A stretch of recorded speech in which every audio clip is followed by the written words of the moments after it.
یا ایھا الذین آمنوا توبوا الی اللہ توبۃ نصوحا، اے ایمان والو تم اللہ سے سچی توبہ کرو۔ یا ایھا الذین آمنوا توبوا الی اللہ توبۃ نصوحا، اے ایمان والو تم اللہ سے سچی توبہ کرو، اللہ سے خالص توبہ کرو، توبۃ نصوحا کرو۔ جب تم اللہ سے سچی توبہ کرو گے، عسیٰ ربکم ان یکفر عنکم سیئاتکم، تو اللہ تمہارے گناہوں کو بخش دے گا، اللہ تمہارے گناہوں کو معاف کر دے گا۔ وَيُدْخِلَكُمْ جَنَّاتٍ تَجْرِي مِن تَحْتِهَا الْأَنْهَارُ، اور تمہیں ایسی جنتوں میں داخل کرے گا، تمہیں ایسی جنتوں میں داخل کرے گا جس کے نیچے سے نہریں بہ رہی ہوں گی۔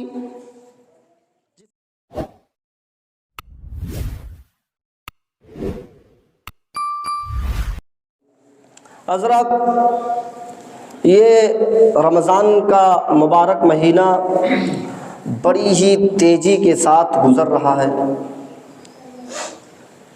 اللہ کے نبی جناب محمد الرسول اللہ صلی اللہ علیہ وسلم نے کبھی فرمایا تھا، رغم عنف رجل دخل علیہ رمضان، اس شخص کی ناک خاک کالود ہو جس کو رمضان کا مبارک مہینہ ملے اور اس رمضان کے مہینے کو پا کر کے وہ اپنی گناہوں کی معافی نہ مانگ سکے،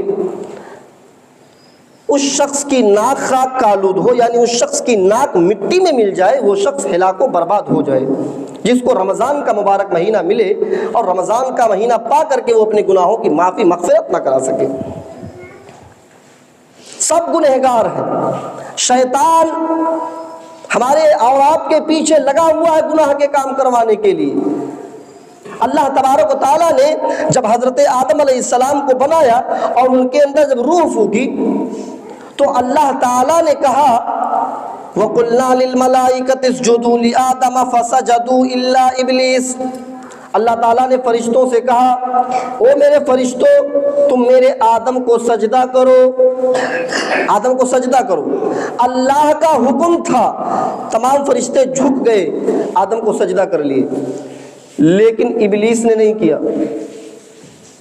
ابلیس کے اندر تکبر آیا، گھمنڈ آیا، اے اللہ میں آگ سے پیدا کیا گیا ہوں، تو نے مجھے آگ سے پیدا کیا ہے اور آدم کو مٹی سے پیدا کیا ہے، میں آگ سے بن کر کے میں آدم کو مٹی سے بنے ہوئے شخص کو سجدہ کروں؟ گھمنڈ کیا اس نے، اللہ کے حکم کی نافرمانی کی، جبکہ وہ اللہ کی بڑی عبادت کیا کرتا تھا۔ وہ اللہ کی بڑی عبادت، ہم اور آپ کیا اتنی عبادت کریں گے؟ ابلیس اللہ کو اتنا سجدہ کرتا تھا، اتنا سجدہ کیا کرتا تھا کہ روئے زمین پر 4 انگلی کے برابر بھی کوئی جگہ خالی نہیں تھی جہاں ابلیس نے اللہ کو سجدہ نہ کیا ہو۔ کیا ہم کریں گے اتنا سجدہ؟ رمضان کا مہینہ آ گیا، موسمی مسلمان، مسجد فل، عید کے بعد سب غائب، پھر جمعے والے رہ جائیں گے۔ ابلیس بہت زیادہ اللہ کو سجدہ کرتا تھا، بڑی عبادت کرتا تھا اللہ کی، لیکن اللہ کی حکم کی ایک نافرمانی کی۔ اللہ نے کہا آدم کو سجدہ کرو، وہ اللہ کو سجدہ کرتا تھا لیکن آدم کو سجدہ نہیں کیا۔ اللہ نے راندے درگاہ کر دیا، اس کو نکال دیا، دھتکار دیا اس کو۔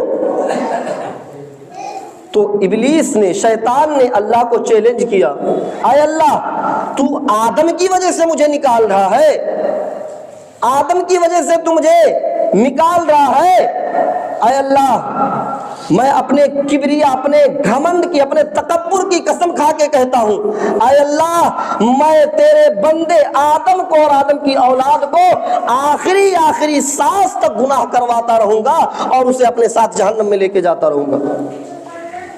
اللہ، شیطان نے، ابلیس نے اللہ سے وعدہ کیا، اللہ نے بھی کہہ دیا، جا، مجھے بھی میرے عزت و جلال کی قسم، میرے بندے گناہ کریں گے، اگر وہ آخری سانس تک بھی توبہ کریں گے تو میں اپنے بندوں کی آخری سانس تک کی ان کی توبہ کو قبول کر کے ان کو جنت میں داخل کرتا رہوں گا۔ تو میرے بھائیوں، ہم سب گنہگار ہیں، اور اللہ کے نبی نے فرمایا تھا کبھی، کل بنی آدم خطاؤن وخیر الخطائین التوابون، بنی آدم کے سارے لوگ خطا کار ہیں، سارے کے سارے لوگ گنہگار ہیں، لیکن خطا کاروں میں، گناہ گاروں میں سب سے بہترین خطا کار وہ ہے جس سے خطا ہو جائے، گناہ کا کام ہو جائے تو گناہ کے بعد وہ فوراً اللہ سے توبہ کرے، یہ سب سے بہتر لوگ ہیں۔ اللہ نے قرآن میں فرمایا یا ایھا الذین آمنوا توبوا الی اللہ توبۃ نصوحا، اے ایمان والو تم اللہ سے سچی توبہ کرو۔ یا ایھا الذین آمنوا توبوا الی اللہ توبۃ نصوحا، اے ایمان والو تم اللہ سے سچی توبہ کرو، اللہ سے خالص توبہ کرو، توبۃ نصوحا کرو۔ جب تم اللہ سے سچی توبہ کرو گے عسیٰ ربکم ان یکفر عنکم سیئاتکم، تو اللہ تمہارے گناہوں کو بخش دے گا، اللہ تمہارے گناہوں کو معاف کر دے گا۔ وَيُدْخِلَكُمْ جَنَّاتٍ تَجْرِي مِن تَحْتِهَا الْأَنْهَارُ، اور تمہیں ایسی جنتوں میں داخل کرے گا، تمہیں ایسی جنتوں میں داخل کرے گا جس کے نیچے سے نہریں بہہ رہی ہوں گی، جس کے نیچے سے نہریں بہہ رہی ہوں گی۔ انسان جب پانی کو دیکھتا ہے تو اس کو بڑا سکون ملتا ہے، اور آپ جب ممبئی وغیرہ میں دیکھیں گے تو جو سمندر کے کنارے، پانی کے کنارے جو مکان ہوتی ہیں، جو زمینیں ہوتی ہیں، بڑی مہنگی ہوتی ہیں، وہ بڑے بڑے امیر لوگ وہاں رہتے ہیں، وہ سب لوگ اس زمین کو نہیں خرید پاتے، بڑے امیر لوگ وہاں رہتے ہیں، کیونکہ انسان جب پانی کو دیکھتا ہے تو اس کو سکون ملتا ہے۔ ابھی بارش کا جب موسم آتا ہے اور چاروں طرف پانی ہی پانی نظر آتا ہے، اور بیچ روڈ سے جب نکلو گھومنے ٹہلنے کے لیے تو کتنا سکون ملتا ہے پانی کو دیکھ کر کے۔ ابھی جب باڑھ آیا تھا اور روڈ بازار کے پاس پانی آ گیا تھا تو میں روز بائک لے کر کے اسی پانی میں جاتا تھا، کیونکہ پانی کو دیکھ کر کے انسان کو بڑا سکون ملتا ہے۔ اللہ نے فرمایا اے ایمان والو تم اللہ سے سچی توبہ کرو، اللہ سے خالص توبہ کرو۔ جب تم اللہ سے سچی توبہ کرو گے تو اللہ تمہارے گناہوں کو معاف کر دے گا اور تمہیں ایسی جنت میں داخل کرے گا جس کے نیچے نہریں بہہ رہی ہوں گی۔ اللہ تعالیٰ نے انسانوں کو دونوں صلاحیتیں دے کر کے بھیجی ہے۔ انسان کو گناہ کرنے کی بھی صلاحیت ہے، انسان کو نیکی کرنے کی بھی طاقت ہے۔ انسان گناہ بھی کرتا ہے اور انسان گناہ سے بچتا بھی ہے، اس سے توبہ بھی کرتا ہے۔ اللہ نے فرمایا فَأَلْهَمَهَا فُجُورَهَا وَتَقْوَاهَا، ہم نے انسانوں کو دونوں صلاحیتیں دے کر کے بھیجی ہے۔ انسان گناہ بھی کرتا ہے، اس سے بچتا بھی ہے، انسان نیکی کا کام بھی کرتا ہے۔ اللہ تعالیٰ نے فرشتوں کو بنایا، فرشتے اتنے اچھے مخلوق اللہ تعالیٰ کے، لیکن اللہ تعالیٰ نے انہیں یہ صلاحیت نہیں دی ہے۔ اللہ تعالیٰ نے فرشتوں کو یہ صلاحیت نہیں دی ہے، اسی لیے انسانوں کا مقام فرشتوں سے اونچا ہے، کیونکہ انسان کے پاس گناہ کی طاقت ہونے کے بعد بھی وہ گناہ کا کام نہیں کرتا ہے۔ یہ ہے بڑے کلیجے اور دل گردے کا کام۔ کبھی آپ نے سنا ہے ہمارے کاندھے پر دو فرشتے رہتے ہیں، کرامن کاتبین۔ ہم بازار میں گھومنے جاتے ہیں، میلے میں گھومنے جاتے ہیں، ادھر ادھر گھومنے ٹہلنے کے لیے جاتے ہیں، کبھی آپ نے سنا کہ یہ فرشتے کبھی ہمارے کاندھے سے اتر کر کے کسی لڑکی کو چھیڑے ہوں؟ نہیں۔ کیوں؟ کیونکہ اللہ تعالیٰ نے انہیں گناہ کرنے کی صلاحیت ہی نہیں دی ہے، انہیں گناہ کرنے کی طاقت ہی نہیں دی ہے، وہ کہاں سے گناہ کا کام کریں گے؟ اگر جبریل علیہ السلام یا دیگر فرشتے رمضان کے مہینے میں روزہ رکھ لے تو کون سا کمال ہے؟ رمضان کے مہینے میں فرشتے اگر روزہ رکھ لے تو کون سا کمال ہے؟ بھائی فرشتے کھاتے ہی نہیں ہیں، فرشتے پیتے ہی نہیں ہیں، تو وہ روزہ رکھ لیں گے تو کون سا کمال ہے؟ کمال تو یہ ہے کہ انسان کو کھانے کی ضرورت ہے، پانی کی ضرورت ہے، لیکن اللہ کے ایک حکم پر وہ کھانے سے رک گیا، پانی سے رک گیا۔ یہ ہے کلیجے کا اور یہ ہے فرشتوں سے اونچا کام اور مقام۔ میرے بھائی، ایک نوجوان ہے، آنکھوں سے اندھا ہے، اس کو دکھائی نہیں دیتا ہے، وہ بیچ سڑک سے جا رہا ہے اور اس کے سامنے سے کوئی خوبصورت لڑکی آ رہی ہے، میک اپ کیے ہوئے، بڑی خوبصورت سے آ رہی ہے۔ اب وہ نوجوان اندھا ہے، اس کو دکھائی نہیں دیتا، اب اس لڑکی کی طرف اپنا چہرہ نہیں گھما رہا ہے، اس لڑکی سے بات نہیں کر رہا ہے، اس لڑکی کو چھیڑ نہیں رہا ہے، تو اس میں کون سا کمال ہے؟ اس کو دکھائی نہیں دیتا تو وہ گناہ نہیں کر رہا ہے؟ ارے کمال تو یہ ہے کہ ہم بیچ سڑک سے جا رہے ہو، سامنے سے کوئی خوبصورت لڑکی آ رہی ہو، ہماری ایک نظر پڑی فوراً جھک گئی، اب دوبارہ اس کو نہیں دیکھیں گے ہم، کیونکہ ایک نظر معاف ہے، دوبارہ ہم اس کو دیکھیں گے تو گناہ پڑے گا۔ یہ ہے کلیجے کا، اور یہ فرشتوں سے اونچا مقام اور یہ فرشتوں سے بڑا کام۔ اسی کو اللہ کے نبی نے فرمایا تھا کہ 7 قسم کے لوگ ایسے ہوں گے جو قیامت کے دن عرش الہی کے سائے کے نیچے ہوں گے۔ جب عرش الہی کے سائے کے علاوہ کوئی سایہ نہ ہوگا، لوگ سورج کی گرمی سے پریشان ہوں گے، تو 7 قسم کے لوگ ایسے ہوں گے جو عرش الہی کے سائے میں ہوں گے۔ ان میں سے ایک قسم کے کا ذکر اللہ کے نبی نے کیا اور فرمایا وَرَجُلٌ طَلَبَتْهُ امْرَأَةٌ ذَاتَ مَنْصَبٍ وَجَمَالٍ، وہ نوجوان، وہ انسان جس کو خوبصورت لڑکی نے زنا کا برائی کا پیغام دیا اور اس نے اس کے پیغام کو ریجیکٹ کر دیا، حالانکہ اس کے پاس گناہ کرنے کی طاقت ہے، اس کے پاس گناہ کرنے کی، اس لڑکی کے ساتھ زنا کرنے کی پوری طاقت ہے، کوئی روکنے والا نہیں ہے، لیکن اس نے کہا انی اخاف اللہ، میں اللہ سے ڈرتا ہوں، اللہ سے ڈر کر کے اس نے چھوڑ دیا۔ یہ ہے کلیجے کا کام۔ ایسے لوگوں کے لیے اللہ رب العالمین فرماتا ہے، اللہ کے نبی نے فرمایا کہ ایسے لوگوں کو میں عرش الہی کے سائے میں ان کو جگہ دوں گا۔ 7 قسم کے جو لوگ ہوں گے، وہ ایک قسم کے لوگ ایسے بھی ہوں گے جن کو برائی کی طرف کوئی عورت بلائے اور اسے منع کر دے۔ تو اللہ تعالیٰ نے فرمایا یا ایھا الذین آمنو، اے ایمان والو تم اللہ سے سچی توبہ کرو۔ جب تم اللہ سے سچی توبہ کرو گے عسیٰ ربکم ان یکفر عنکم، تو اللہ تمہارے گناہوں کو معاف کر دے گا، اللہ تمہارے غلطیوں کو بخش دے گا، ویدخلکم جنات تجری من تحتها الانہار، اور تمہیں ایسی جنتوں میں داخل کرے گا جس کے نیچے سے نہریں بہ رہی ہوں گی۔